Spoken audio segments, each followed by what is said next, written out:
Shalom family, and welcome back to Wake Up Jacob. If this is your first time here, this channel exists to bring forth the truth of the scriptures, line upon line, precept upon precept, so Yahuwah's chosen people can understand who they are, why they're here, and what the Most High requires. To our subscribers, thank you. Thank you for your prayers, your thoughtful dialogue, and your hunger for truth. This channel grows because you are seeking understanding, not just information. Many of you found this channel through a video that showed the 12 tribes of Israel and what they look like today. That video addressed recognition. This video addresses meaning. What does Scripture actually say, and what does it mean now that you know?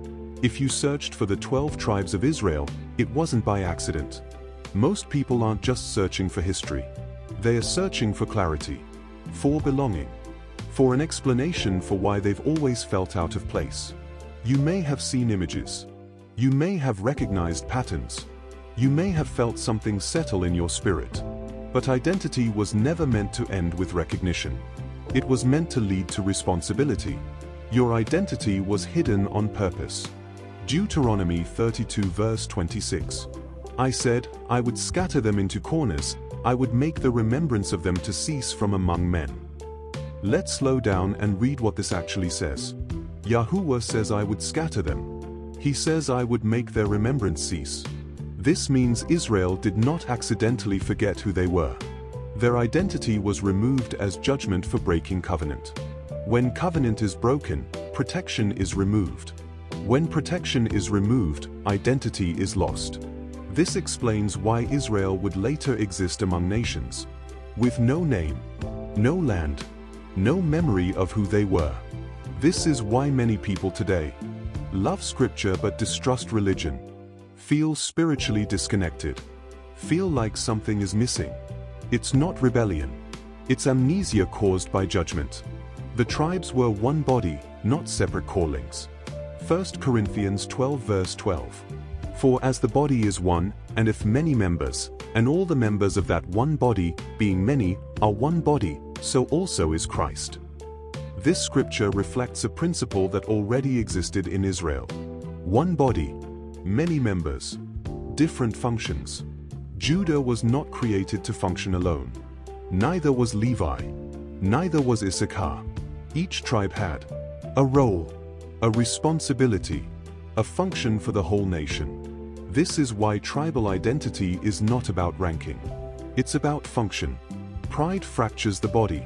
Humility strengthens it. Spiritual gifts were tribal before they were personal. Before captivity, gifts were recognized by tribe. Teachers came from teaching tribes. Warriors from warrior tribes. Providers from provision tribes. Judges from discernment tribes. Captivity scattered the people, but the gifts remained. That's why today, some naturally teach. Some naturally discern deception. Some naturally build and provide. These are not accidents. They are residual covenant gifts. Being known comes with judgment. Amos 3 verse 2. You only have I known of all the families of the earth, therefore I will punish you for all your iniquities. Let's read what this actually says. Yah says, you only have I known. Therefore, because of that, I will punish you. Being chosen does not remove accountability. It increases it. Israel is not judged less than the nations. Israel is judged more strictly. So if this knowledge makes you feel proud, stop. Awakening without humility leads to destruction. Scripture, Hosea 1 verse 10. Yet the number of the children of Israel shall be as the sand of the sea, and it shall come to pass, that in the place where it was said unto them, Ye are not my people, there it shall be said unto them, Ye are the sons of the living God. Israel would lose their identity. They would be called not my people. But the promise never ended. Restoration was always planned. This explains the awakening happening now. Deuteronomy 30 verses 1 to 3. And it shall come to pass, when all these things are come upon thee, and thou shalt return unto the Lord thy God, then the Lord thy God will turn thy captivity. Return begins in the heart. Not with titles. Not with arguments. With repentance. With obedience. With humility. Finding out you are Israel is not the destination. It is the invitation. An invitation to live set apart, to walk in obedience, to carry truth with humility.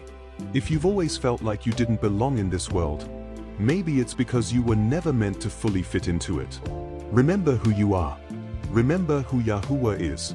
If this message resonated with you, take time to reflect. Like, share, and subscribe if you feel led.